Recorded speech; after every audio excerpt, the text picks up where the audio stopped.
제사장이자 예언자 에스겔은 본문 1절을 보면 자신이 하나님의 모습을 목격하였다라고 말합니다. 하나님의 나타나심과 영광을 경험하는 사건이 에스겔에게 꿈을 통해 일어나지 않았습니다. 그는 오늘날 만연해 있는 천국과 지옥 감정은 하지 않습니다. 에스겔은 그발강가 포로 수용소 현장에서 살아있는 의식을 가지고 하나님의 비밀, 한 사람 그리스도의 영광을 생생하게 목격하고 증거합니다. 1장은 하나님의 모습을 본 적이 없는 자들이나 그리스도라는 하나님의 계시가 드러나지 않은 자들에게는 여전히 닫혀있는 비밀입니다. 저에게도 알지 못하는 영역입니다. 저는 신학적인 지식을 빌어서 본문을 설교하지 않습니다. 설교는 사도 바울의 증거에 따라서 그리스도의 비밀을 증거하는 일이기에 본문은 설교하기가 어렵습니다. 일반적으로 하나님의 은혜라고 여기는 천국과 지옥 간증으로 창세전에 감추어진 하나님의 비밀 그리스도는 드러나지 않습니다. 그리스도의 계시나 그리스도를 아는 일은 천상계 여행에서 드러나지 않고 하나님께서 자신을 나타내셔서 알게 하실 때에 발상합니다. 나라와 민족과 성전이 멸망한 후에 그발강가 포로 수용소에서 살아가는 에스겔도 하나님의 모습이 자신에게 드러남으로 비로소 알게 됩니다. 하나님께서 스스로 드러내지 않으신다면 무교병처럼 준비된 에스겔도 하나님의 모습, 인자 같으니 그리스도를 알지 못합니다. 1장은 특별하게 에스겔에게 인자 같으니 그리스도의 형상이 드러난 사건을 증거하며 앞으로 하나님께서 하실 일들에 합당한 그릇이라는 하나님의 승인을 보여줍니다. 하나님의 승인이 없이 누군가가 하나님의 계시를 증거한다거나 이해하는 일은 발생하지 않습니다. 오늘날은 하나님의 승인이 없어도 나라와 민족들 이외 지도자들과 방백들이 세워지고 심지어 지상교회 위에 담임이라는 목사들이 앉아 있습니다. 이러한 사실은 더 이상 하나님의 계시가 밝히 드러나거나 그리스도의 비밀이 증거되는 일이 없다라는 가장 명백한 증거입니다. 1절과 3절의 증거는 본문 2장에서 하나님의 사역으로 부름받은 에스겔이 하나님의 승인을 받은 하나님의 그르심을 보여주는 거예요. 하나님의 승인이 가장 중요해요. 내가 목사다, 하나님의 종이다, 내가 말하는 것과 하나님의 승인이 있는 것과는 다른 결이라는 거예요. 내가 신학교에 가서 목사 안수를 받고 선교사로 어디 나아가서 하나님 일 하는 것이 중요한 게 아니라 하나님의 승인이 있어야 한다는 거예요. 왜? 그리스도라는 하나님의 비밀의 계시는 하나님의 승인이 있는 그릇을 통해서만 나타나기 때문에 그러는 거예요. 감추어졌던 하나님의 모습은 본문 4절 이하에서 상세하게 증거됩니다. 이 내 생물의 내 얼굴들에 관하여서는 제가 본 적도 없고 알지도 못해요. 자, 신학적으로 1장은 하나님의 보좌마차 환상으로 읽습니다. 이동식 보좌마차 환상에는 그 중심에 컨트롤 타워 역할을 하는 영과 사면의 영물들과 그리고 신비와 두려움으로 가득합니다.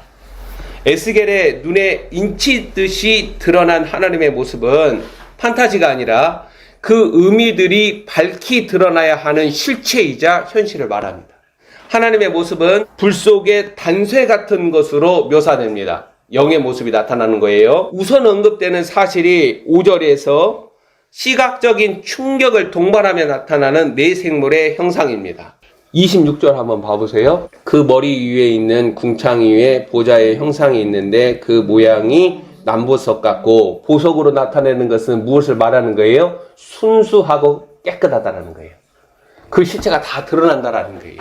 뒤섞이거나 혼합되거나 섞여있거나 변질된 거나 오염된 것들은 절대 보석으로 나타내지 않아요. 순수함 그 자체라는 거예요. 회전하는 그림자도 없는 그것을 보석으로 나타내는 거예요. 그 보좌의 형상 위에 한 형상이 있어 사람의 모양 같더라. 자, 이 내 생물의 형상이 5절부터 나타나잖아요. 내 생물은 일반적으로 구원받은 자들을 위하여 섬기라고 보내심을 받은 천사들과 차이가 납니다.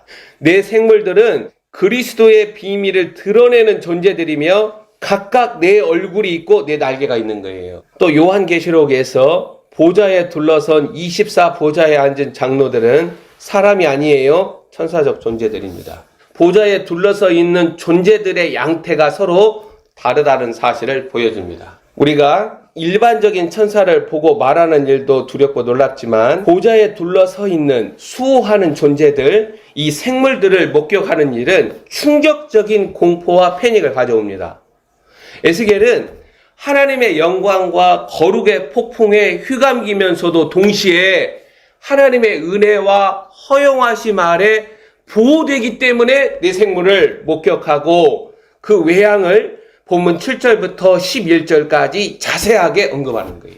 구체적으로 내 생물을 묘사하는 에스겔의 증거로 인하여서 우리가 무엇을 알 수 있냐면 하나님의 보좌는 살아있는 실체라는 사실을 알 수 있다는 거예요. 그러면 그 의미를 드러내야 한다는 거예요. 그게 설교라는 거예요.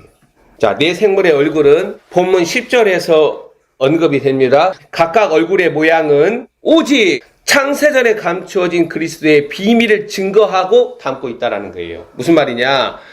이 네 생물들은 그리스도라는 하나님의 비밀을 증거하는 창문 역할을 한다는 거예요. 다른 목적이 아니에요. 사람의 얼굴, 사자의 얼굴, 황소의 얼굴, 독수리의 얼굴은 그리스도라는 하나님의 영원하신 계획과 목적과 뜻을 드러내기에 사도들과 예언자들은 복음을 하나님의 계시로 드러나는 한 사람, 그리스도로 증거한 거예요. 그래서 그리스도는 만물 가운데 드러나야 할 하나님의 영원하신 계획과 목적과 뜻을 담고 있는 거예요. 오늘날 목사들과 선교사들의 가장 큰 죄악은 사도 바울의 경고에도 불구하고 이러한 복음을 바르게 증거하지 않았다라는 사실이 있고 그 책임은 그리스도 심판대에서 각자의 목으로 확인하게 됩니다. 내 생물 가운데 거하는 단쇠 같은 불같은 형상을 지닌 인자 같은 일을 지상 교회들과 성도들, 목사들은 신학 지식 교육과 배움으로 아는 게 아니에요. 에스겔이 1장 1절 처음부터 증거한 대로 하나님께서 특별히 누군가에게 자신을 드러냄으로써 비로소 우리의 영이 알게 되고 영의 생명으로 그리스도를 증거하는 거예요. 내 안에 그리스도의 생명이 자라나는 것만큼 그리스도의 비밀을 증거하는 거예요. 내 생물의 얼굴들에서 사람의 얼굴이 나타나죠. 1장 5절 봐보세요. 내 생물의 모양이 이러한데 그들에게 사람의 형상이 있다. 여기서 한번 언급을 해요. 이게 왜 중요하냐? 두 번째 10절에서 넷의 앞이 사람의 얼굴이다. 자, 이것은 하나님을 보는 일이 유일하게 가능한 동시에 보이지 아니하는 하나님께서 사람 가운데, 영 가운데 거하시는 일이나 상호 대화하는 일이 가능하게 하는 장치가 뭐냐? 내 생물의 앞이 사람의 얼굴이고 내 생물에게 사람의 모양이 있다라. 이 증거예요. 이게 있지 않고는 하나님을 볼 수 없어요. 디모데전서 6장 14절 이하 봐보세요. 우리 주 예수 그리스도께서 나타나실 때까지 흠도 없고 책망받을 것도 없이 이 명령을 지켜라. 이 마지막 때 하나님의 그릇으로 자신을 드리려고 결단하고 그리스도를 따라가는 자들은 하나님께서 그리스도의 생명으로 그의 영과 혼과 몸을 치료하세요. 뭘로 치료하세요? 거룩한 불로 치료를 하세요. 불로써 우리를 성결하게 하시고 준비시키세요. 그 불은 믿지 않는 자에게 뭐예요? 불로 심판이 임하는 거고 동일하죠? 물로 노아의 가족들이 구원을 받았죠? 그 물은 믿지 않는 자에게 심판이었죠. 홍해를 건너올 때 하나님께서는 물 가운데서 그리를 구원하셨죠? 근데 그 물은 이스라엘 백성이 아닌 이집트 백성들에게는 뭐였어요? 심판의 도구였다는 거예요. 동일한 원리가 나타나는 거예요. 불로서 세상을 심판하시지만 하나님은 거룩한 불로서 하나님의 백성들을 준비시키시고 깨끗하게 하세요. 오직 그에게만 죽지 아니함이 있고 가까이 가지 못할 빛에 거하시고 어떤 사람도 보지 못하였고 또 볼 수 없는 이시니 사람이 보지 못하였고 볼 수 없는 이 한계가 어떻게 하나님의 모습이 나타나고 하나님을 볼 수 있고 심지어 하나님과 대화가 가능한가? 그것이 영으로 나타나는 하나님을 신비 가운데 둘러싸고 있는 내 생물들에게 각각 사람의 얼굴, 사람의 형상이 있기 때문에 가능하다는 거예요. 동시에 하나님의 품속에 거하시는 살아있는 로고스가 그 말씀 하나님이 그 그리스도가 사람이 되시고 사람으로 나타나심으로 하나님이 사람의 영 가운데 거하시며 하나님의 집으로 신령한 처소로 지어지는 그 일이 가능하다라는 거예요. 하나님께서 지으신 피조물 가운데 그 무엇에도 하나님이 친히 그 안에 거하시는 일은 일어나지 않아요. 사람의 모양, 사람의 형상이 이러한 불가능한 일을 가능하게 한다라는 거예요. 이걸 아니고서는 영을 볼 수가 없는 거예요. 오늘날 천국, 지옥, 간증이라고 하는 저 너머 형이상학적이고 유토피아적인 어떤 공각, 천국이라고 말하는데 에베소서는 그렇게 말하지 않아요. 하나님이 너희를 저기 이상 거기로 데려가는 게 아니라 그 하나님이 오셔서 우리 안에 거한다고 말을 하는 거예요. 내 생물의 각각 얼굴들은 오늘날 강단에서 전혀 증거되지 않는 그리스도의 신비와 비밀을 증거하는 장치입니다. 자, 이들은 자신의 영광을 전혀 드러내지 않고 그리스도의 영광과 그리스도의 계시를 증거하기 때문에 본문 11절 봐보세요. 자신의 신비한 몸을 가리는 거예요. 우리가 아는 루시퍼는 이들과 동일한 역할과 책임을 지녔으나 스스로 자신의 영광을 도모하다가 타락한 영물이에요. 내 생물과 같은 자예요. 루시퍼가. 루시퍼는 내 얼굴을 통하여서 그리스도의 사역과 증거를 패러디하며 광명한 천사 하나님처럼 나타나서 미혹한다는 거예요. 천국을 패러디하는 것은 루시퍼가 아주 쉬워요. 하나님의 음성을 패러디하잖아요, 루시퍼가. 이 네 생물들의 신비함과 두려움이 크지만 1장 12절을 보면 영이 어느 쪽으로 가면 그 생물도 그대로 가는 거예요. 영의 통제와 지시 안에 온전히 묶여 있어요. 근데 루시퍼는 영의 통제와 지시와 명령을 따르지 않는 생물이에요. 본문 12절 그 생물들도 그대로 가며 돌이키지 않고 일제히 앞으로 곧게 행하며. 본문 12절, 13절, 14절은 이동식 보좌마차 환상을 증거하는데 고정식 성소라는 예배당에서 정해진 예비 행에만 몰입하고 있는 지상교회들과 성도들은 하나님의 보좌를 고정식으로 하기 쉽죠. 천국도 그렇게 이해를 하는 거예요.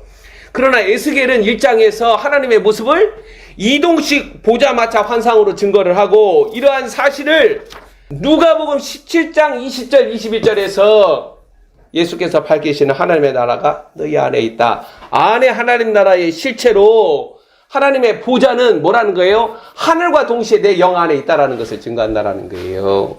이동식 보좌마차 환상은 오늘날 지상교회들로 하여금 하나님의 말씀을 이해하는 것이나 하나님의 능력을 알지 못하는 어리석음에서 출구를 열어줍니다. 에스겔이 증거하는 보좌마차 환상에서 그 영과 그 생물들은 번개 모양 같은 영광과 빛을 드러냅니다. 본문 15절 이하에 내가 그 생물들을 보니 그 생물들 곁에 있는 땅 위에는 바퀴가 있는데 그 네 얼굴을 따라 하나씩 있고 그 바퀴의 모양과 그 구조는 황홀같이 보이는데 그 넷은 똑같은 모양을 가지고 있으며 그들의 모양과 구조는 바퀴 안에 바퀴가 있는 것 같으며 바퀴 안에 바퀴가 있는 구조와 모양으로 네 생물과 함께 그 가운데 거하는 영의 통제와 지시를 바퀴들도 따릅니다.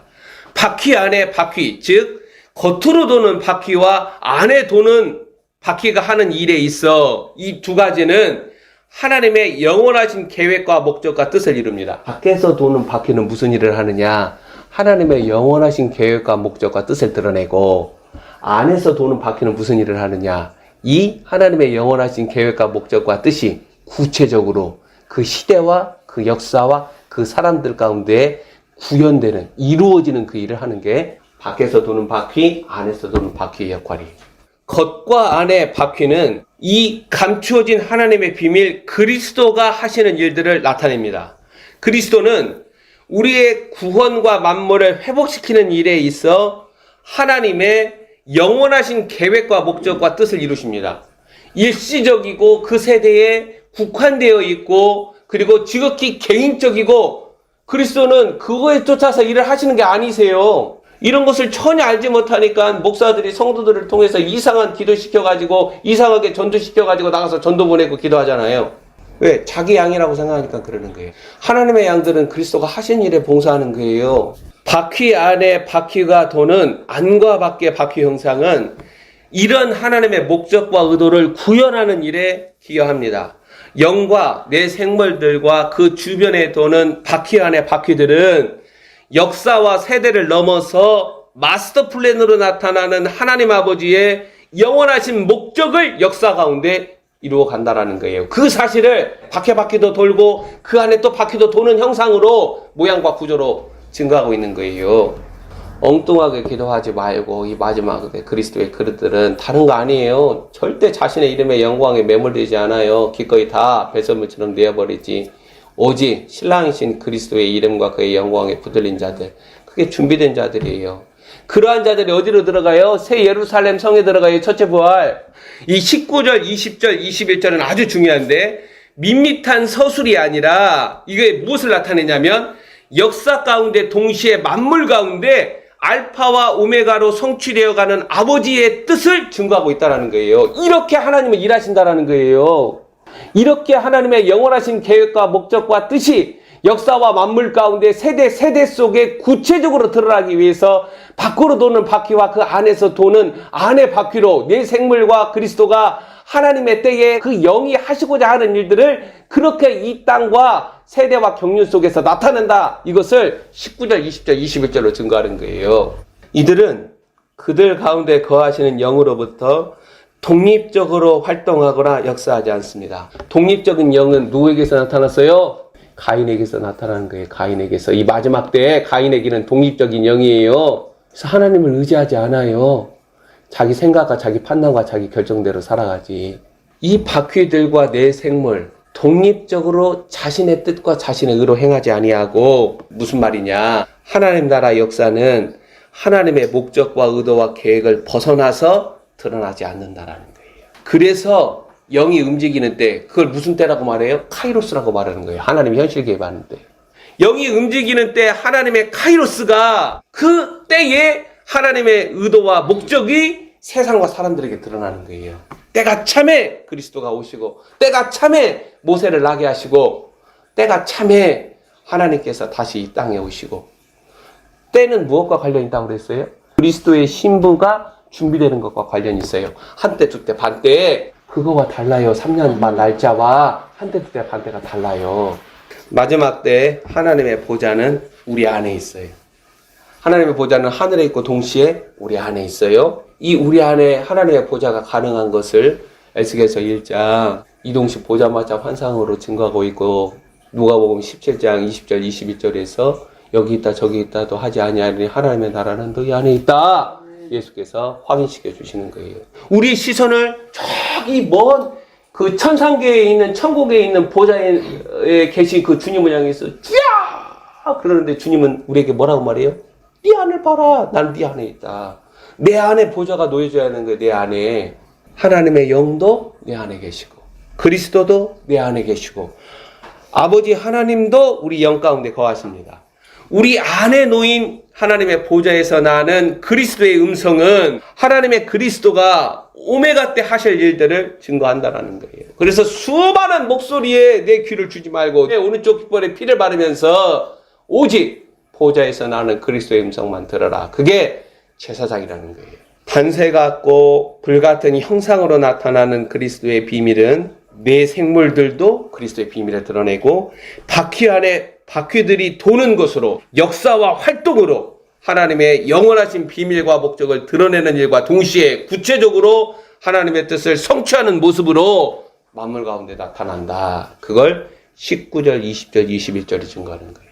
마지막 때는 그리스도의 영광, 하나님의 모습을 보며 그의 음성을 들으며 때를 알고 마땅히 해야 할 일들을 아는 시기가 마지막 때예요. 그게 준비된 자들이에요. 오직 렘넌트 남은 자들만이 하나님의 교회예요. 지상 교회들이 하나님의 교회가 아니라. 금알강가 포로 수용소라는 비참한 현실에서도 준비된 하나님의 그릇에게는 하나님의 모습이 계시되고, 시각적 동영상 충격으로 그를 사로잡으면서 하나님의 말씀을 드러냅니다. 우리는 그리스도의 영광을 담는 그릇으로 자신을 준비해야 합니다. 마지막 영광으로 나아가는 길을 주저하지 말고 본격적으로 일어날 짐승과의 전쟁에서 자신 안에 실체로 드러나는 그리스도의 생명으로 승리한 후에 신랑이신 주 예수 그리스도가 나타나시는 영광에 참여하는 할렐루야 영광교회로 거듭나서 준비합니다. 아멘. 아멘.